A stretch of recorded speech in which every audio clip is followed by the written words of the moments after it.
Hello students, today our topic is nature of economics. I hope now all of you are clear with the various definitions of economics. So today we will discuss nature of economics. At the time of discussing the nature of economics, we should consider four questions. The first is economics a science? Is economics an art? It is a positive science or it is a normative science? Economics ખરેખર શું છે એને તમે કેવી રીતે describe કરી શકો એની માટે ધેર આર સર્ટીન ટોપિક્સ. તો nature of economics includes total 5 points. The first is economics is a science. The second is economics is an art. The third is economics is a social science.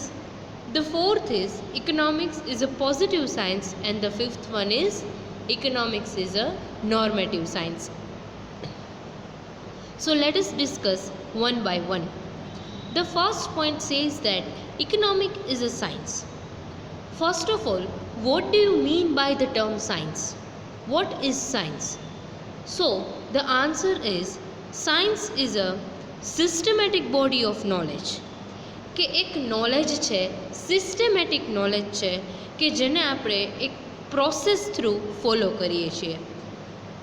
સાયન્સનું આપણે example લઈએ ને તો સાયન્સની જો ઘણી બધી processes હોય તો એમાં શું થશે કે વન બાય વન સ્ટેપ જ હોય. તમે કોઈ પણ એક સ્ટેપ સ્કીપ કરી જાઓ ને તો એ એક્સપેરિમેન્ટ છે એ પ્રોપર ન થાય. Same way economics is a science because it is a body of knowledge, systematic body of knowledge, because it explains the cause and effect relationship between the two variables. Now, what is cause and effect relationship? Let us understand. Economics એવું કહે છે કે કોઈ પણ બે variable વચ્ચે છે ને cause and effect relationship study થાય છે. કોઝ એટલે કારણ અને ઇફેક્ટ એટલે એની અસર. કે કોઈ પણ વસ્તુ થઈ છે તો એની પાછળનું કારણ શું છે, એનો કોઝ શું છે. Let us understand with the help of an example. Age and height. આપણી એજ અને આપણી હાઇટ આ બે વેરિયેબલ્સ છે. વેરિયેબલને શું કહી શકીએ આપણે કે જે ચેન્જ થતા રહીએ છે એટલે એ વેરિયેબલ છે, સ્ટેટિક નથી. એજ ક્યારેય સેમ રહે? Obviously not. એ ચેન્જ ઇન્ક્રીઝ થતી જ રહે. તો જેમ જેમ આપણી એજ ઇન્ક્રીઝ થાય છે, અપ ટુ સર્ટેન લિમિટની વાત છે આ, કે 5 યરનું કોઈ કિડ છે તો એની એજ જેમ જેમ ઇન્ક્રીઝ થશે એમ એની હાઇટ ઇન્ક્રીઝ થશે. યસ. તો જુઓ, હાઇટ શું કામ ઇન્ક્રીઝ થઈ? બિકોઝ એની એજ ઇન્ક્રીઝ થઈ. So height is the effect and age is the cause. કે એક ચાઇલ્ડ છે એની હાઇટ ઇન્ક્રીઝ થઈ બિકોઝ એની એજ પણ ઇન્ક્રીઝ થાય છે. So it shows the cause and effect relationship between the two variables. So we can say that economics is a science because it studies the cause and effect relationship and it is a systematic body of knowledge. Now, systematic body of knowledge અને આ આખી જે system કે પ્રોસેસની આપણે વાત કરીએ છીએ, how it works. Economic is a science because it કલેક્ટ્સ the relevant fact. કે કોઈ પણ મેટરની આપણે જ્યારે કન્સિડર કરીએ છીએ તો એના રિલેટેડ કેટલા ફેક્ટ્સ છે, ફર્સ્ટ ઓફ ઓલ એ ફેક્ટ કલેક્ટ કરશે. Then classification of that fact and then analysis. એનાલિસિસને આપણે કહી શકીએ વિશ્લેષણ કહી શકીએ. કે પહેલાં મેં જેટલા પણ પોસિબલ ફેક્ટ્સ હતા, કોઈ પણ હું સ્ટડી કરું છું એને રિલેટેડ ફેક્ટ્સ મેં કલેક્ટ કર્યા, એનું ક્લાસિફિકેશન કર્યું કે મારા સ્ટડી સાથે કેટલા રિલેટેડ છે. દેન આઈ વિલ એનાલાઇઝ ઇટ. હું એને ડિટેલમાં એનાલિસિસ કરીશ and ultimately laws will be established to explain the cause and effect relationship between these facts. એટલે આપણે જે વેરિયેબલ, જે ફેક્ટ્સની વાત કરીએ છીએ ને એની વચ્ચે કોઝ એન્ડ ઇફેક્ટ રિલેશનશિપ છે એ વસ્તુ એસ્ટાબ્લિશ કરવા માટે, એક લો એસ્ટાબ્લિશ કરવા માટે એક આખી પ્રોસેસ થ્રુ પાસ થયા. And that is why we can say that economics is a science. Again for example the law of demand, right? Law of demand છે એ એમનેમ જ એસ્ટાબ્લિશ નથી થયો, but there is a number of process, કે આખી એક process, એક એનાલિસિસ થયું છે, ડેટાનું કલેક્શન થયું છે, પછી લો ઓફ ડિમાન્ડ છે એ એસ્ટાબ્લિશ થયો છે. According to the law of demand, when other things remain constant, there is an indirect relationship between the price and demand, which means જ્યારે બધા બીજા ફેક્ટર્સ કોન્સ્ટન્ટ છે ને ત્યારે પ્રાઇસ અને ડિમાન્ડ વચ્ચે ઇનડિરેક્ટ રિલેશનશિપ છે, ઇન્વર્સ રિલેશનશિપ છે. which means with the expansion in the price, demand will contract, and with the contraction in the price, demand will expand. Expansion એટલે ઇન્ક્રીઝ થવું અને કોન્ટ્રેક્શન એટલે ડિક્રીઝ થવું. એટલે લો ઓફ ડિમાન્ડ શું કહે છે કે પ્રાઇસ ઇન્ક્રીઝ થશે ને તો ડિમાન્ડ ડિક્રીઝ થશે. હવે જો ડિમાન્ડ ડિક્રીઝ થઈ એ ઇફેક્ટ છે, પણ એની પાછળનું કોઝ શું છે? તો પ્રાઇસ ઇન્ક્રીઝ થવી, right? So it shows the cause and effect relationship, and that is Y the law of demand says that price increases, demand decreases when all other factors remain constant. Or we can take the opposite situation, that is price decreases, demand increases when all other factors remain constant. હવે આ જે અધર factors remain constant છે ને એ factor ક્યાં છે ને that I will explain in detail in our next chapter of demand and supply. એટલે અત્યારે આપણે એક જસ્ટ એક્ઝામ્પલ માટે કે કેવી રીતે કોઈ બે વેરિયેબલ છે એની વચ્ચે કોઝ એન્ડ ઇફેક્ટ રિલેશનશિપ છે એ એસ્ટાબ્લિશ થાય છે એની માટે this is the good example. That is price અને ડિમાન્ડ બે વેરિયેબલ છે. જો કોઈ પણ વસ્તુની પ્રાઇસ છે ને એ ક્યારેય સેમ ન હોય, એ ચેન્જ થતી રહેતી હોય, that is why it is variable. And કોઈ પણ વસ્તુની ડિમાન્ડ છે એ બી ક્યારેય સેમ ન હોય, it also changes, and that is Y again demand is variable. It never stays as it is, કે ક્યારેય ડિમાન્ડ છે એ એક સરખી હોતી નથી. સો ultimately, finally, we can say that economics is a science. Now, the next point says that economics is an art. Now, definitely we believe that economics is a science because it is a systematic body of knowledge. But to implement this knowledge into practical life requires an art. આપણી પાસે બધું knowledge છે, we have number of lose with us. કેટલી બધી economic theories છે કે જેને આપણે આપણા બિઝનેસમાં ઇમ્પ્લિમેન્ટ કરી અને એના કેટલા પોઝિટિવ આઉટકમ છે એ જનરેટ કરી શકીએ છીએ. બટ જ્યાં સુધી આપણે ઇકોનોમિક થિયરીઝને આપણી પ્રેક્ટિકલ લાઈફમાં પ્રોપરલી ઇમ્પ્લિમેન્ટ નહીં કરીએ ને ત્યાં સુધી એનો બેનિફિટ છે ને એ આપણને નહીં મળે. But two implement this theory properly into practice requires an art, and that is why it is said that a science is a theoretical body of knowledge while art is a applied knowledge. કે art છે ને એને તમે apply કરો છો એક પ્રેક્ટિસમાં, practical લાઈફમાં, and then you will get the fruitful outcome of the economic theories. કોઈ પણ સેક્ટરની વાત કરીએ, મેં તમને પહેલાં જ કીધું હતું કે મારે કોઈ બિઝનેસ કરવો છે તો હું શું કરીશ કે સૌથી પહેલાં એ જ વિચારીશ કે કોઈ વસ્તુની ડિમાન્ડ માર્કેટમાં છે, એ ડિમાન્ડ છે એને કયા કયા ફેક્ટર્સ અફેક્ટ કરે છે, ડિમાન્ડ કેટલી છે, કેવી રીતે ચેન્જ થાય છે, એ કેવી રીતે ખબર પડે, તો એ આપણને ક્યાંથી ખબર પડશે? From the law of demand. But now how to implement this law in the practical life, that is an art. And that is why we can say that economics is an art. Say for example, to identify and analyze the cause of income inequality. હવે income inequality એટલે આપણે પહેલેથી એક એવું sentence કહીએ છીએ કે there is an unequal distribution of income in India, right? એટલે this is the one of the effective reason for the poverty in India, કે ઇન્કમનું જે ડિસ્ટ્રીબ્યુશન છે ને એ અનઇક્વલ છે. તો અહીંયા આપણે કહી શકીએ કે આ જે અનઇક્વલ ડિસ્ટ્રીબ્યુશન છે, ઇનઇક્વાલિટી ઇન ધ ઇન્કમ છે, એને રિડ્યુસ કેવી રીતે કરવી, તો એની માટે ઘણી બધી થિયરીઝ છે એ આપણી પાસે અવેલેબલ છે. બટ હા, જો આ થિયરીને આપણે ઇફેક્ટિવ વેથી પ્રેક્ટિકલ લાઈફમાં ઇમ્પ્લિમેન્ટ કરશું અને if we get success in the reduction in the inequality, it is totally depends on art. તમારી પાસે 50,000 રૂપીસ છે, એ 50,000 છે એનું તમે કેવી રીતે યુઝ કરશો ને એ તમારી ઉપર છે, કે તમે એ 50,000ને વેસ્ટ કરી દો છો or you are going to utilize this 50,000 properly. It is up to you, because it is an art, right? આપણી પાસે રિસોર્સિસ તો હોય, પણ એ રિસોર્સિસનો પ્રોપરલી યુઝ કેવી રીતે કરવો ને, that requires N art. And that is Y economics is a science as well as it is an art. It is both. A science teaches us to know, while an art teaches us to do.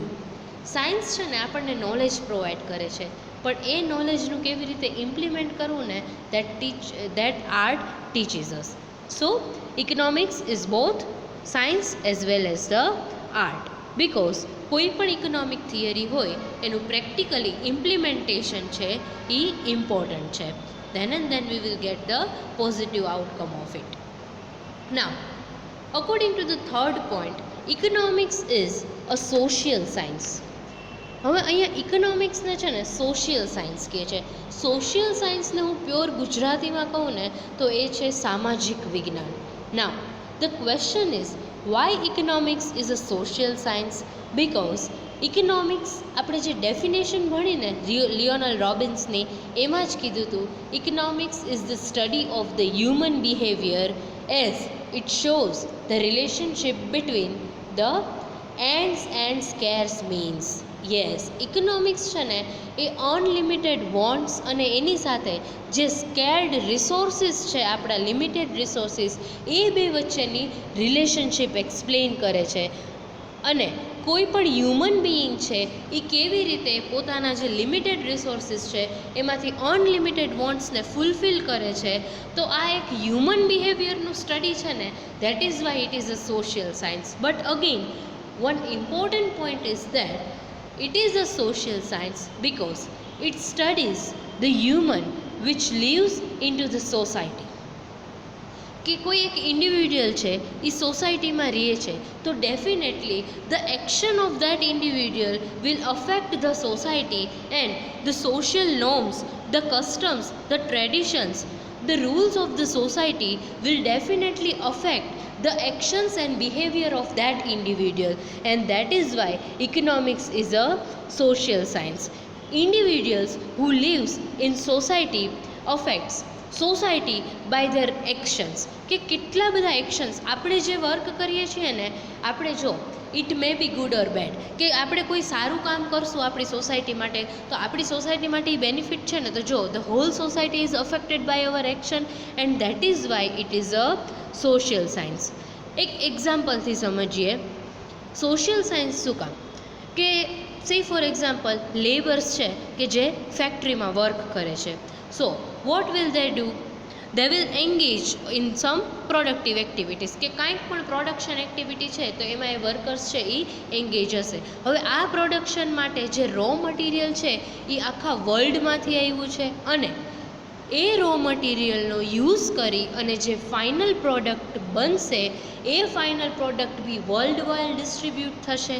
તો જો all this things are interconnected, and that is Y જો પહેલાં તો બહારથી material આવ્યું આખા વર્લ્ડમાંથી, different રિજન્સમાંથી, different એરિયાઝમાંથી, એ મટીરિયલનો use કરી અને કોઈ વસ્તુનું મેન્યુફેક્ચરિંગ કર્યું, અને જે ફિનિશ પ્રોડક્ટ બનીને એ ફિનિશ પ્રોડક્ટ પાછી ડિફરન્ટ રિજન્સ છે એમાં distribute થઈ જશે.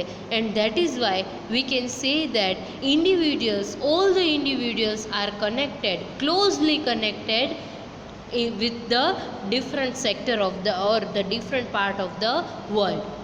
એક એક્ઝામ્પલથી સમજીએ કે એક ટીવીનું મેન્યુફેક્ચરિંગ કરવું છે. હવે ટીવીની જે મેઇન સર્કિટ છે ને એ એક કન્ટ્રીમાં બને છે, એના આઉટર પાર્ટ્સ છે ને એ બીજી કન્ટ્રીમાં બને છે, એની કોઈ બીજી રિક્વાયરમેન્ટ, બીજા સ્પેર પાર્ટ છે ને એ કોઈ થર્ડ કન્ટ્રીમાં બને છે. તો જો આ બધી કન્ટ્રીઝમાંથી એનું રો મટીરિયલ છે એ કલેક્ટ થશે એન્ડ એક ફોર્થ કન્ટ્રીમાં એનું મેન્યુફેક્ચર થશે અને પછી એ ટેલિવિઝન જે મેન્યુફેક્ચર થયું એ આખા વર્લ્ડમાં ડિફરન્ટ કન્ટ્રીઝમાં છે એ ડિસ્ટ્રીબ્યુટ થશે.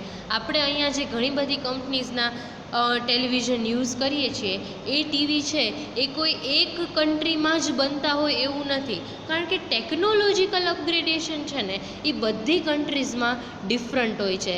And that is why V have to use the raw materials from the different parts of the world. So the decisions and the actions which are taken by the individuals are definitely going to be affected by the social institutions or the social actions. કે સોસાયટીમાં જે કાંઈ પણ changes આવે છે ને એ આપણા એક્શનને, આપણા જે બિહેવિયર છે એને અફેક્ટ થાય જ છે. That is why we can say that economics is a social science. The individuals who lives in the society or who lives in the isolation, કે કોઈ પર્સન એવું હોય કે જે આઇસોલેશન અલગથી રહે છે તો એનું બિહેવિયર છે ને એ કદાચ એવું બને કે સોસાયટીને કોઈ અફેક્ટ ન કરે, કારણ કે કોઈ પર્સન એકલો રહેતો હોય તો એના કોઈ એવા એક્શન્સ નહીં હોય કે જેનાથી સોસાયટી છે એ અફેક્ટ થશે. So economic studies the social activities of individual as the he performs into the society.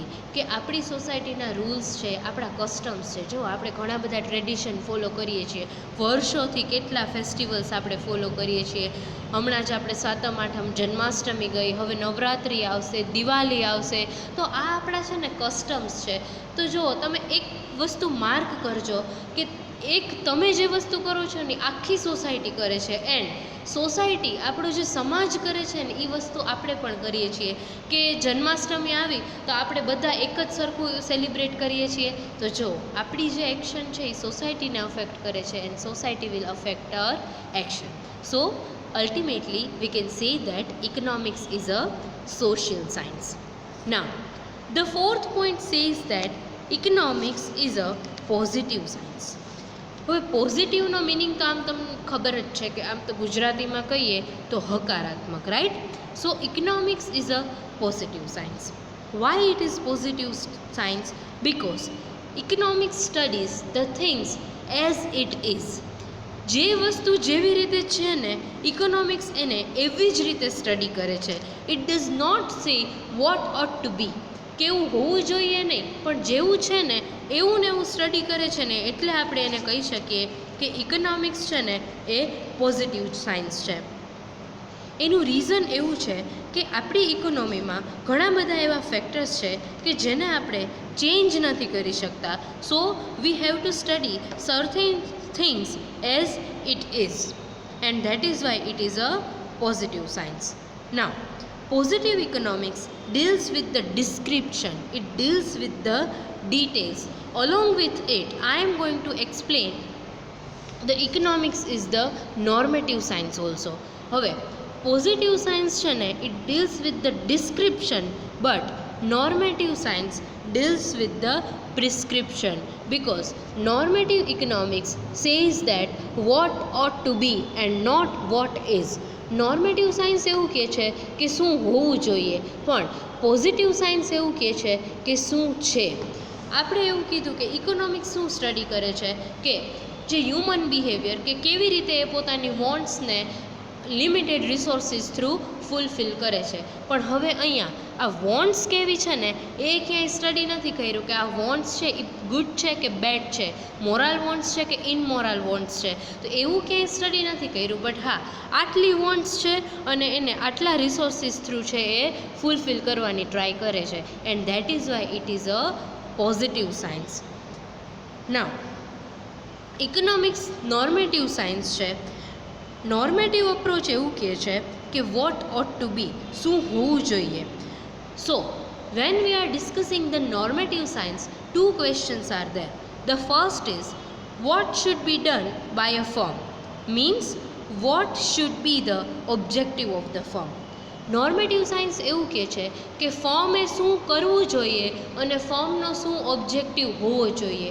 અત્યારે સિચ્યુએશન શું છે એના ઉપર ડિપેન્ડ નથી કરતું. હવે જો અત્યારે આ એક પેન્ડેમિક ચાલે છે આપણી કન્ટ્રીમાં કે આખા વર્લ્ડમાં, તો અત્યારનો આપણો ક્વેશ્ચન શું હોય કે આ સિચ્યુએશન છે આમાંથી આપણે કેવી રીતે બહાર નીકળવું. That is the positive approach. But normative approach શું કહે છે કે આવી સિચ્યુએશન હોવી જોઈએ, છે શું એ નહીં. But economics is also a normative science. So the first question of the normative science is શું હોવું જોઈએ અને ફર્મનો ઓબ્જેક્ટિવ શું હોવો જોઈએ. અને બીજો question is how firm can achieve this objectives, કે કેવી રીતે આ ઓબ્જેક્ટિવને અચીવ કરવો. That is the normative science.